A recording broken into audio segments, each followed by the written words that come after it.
नमस्कार, मी सुवर्णा। आपण सविस्तर बातम्या बघतोय। नागपुरातल्या कालच्या घटनेनं अख्खा महाराष्ट्र हादरलेला आहे।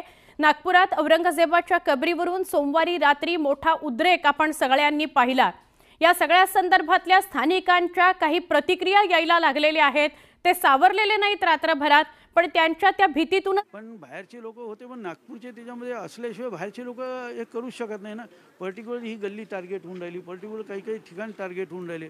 ते बाहेरच्या लोकांना हे काही एवढं माहिती नाही। इथं नागपूरचे बी त्याच्यामध्ये भरपूर प्रमाणात सामील असतील, त्यावेळेस ही घटना घडलेली आहे। नक्कीच आपण पाहतोय की नागरिकांमध्ये भीतीचं वातावरण आहे। नागपूरचे राजा मुदोजी भोसले यांना देखील जे आहे ते हा सुनियोजित कट असल्याचा संशय जो आहे तो व्यक्त केलेला आहे। मात्र आता नागरिकांना शांतता पाळावी, पोलिसांना सहकार्य करावं असं आवाहन जे आहे ते मुदोजी राजे भोसले यांच्याकडून केलं जात आहे। हे आव्हान एका बाजूने होत असताना दुसऱ्या बाजूने ते आता दुसऱ्या चॅनलवर आहे।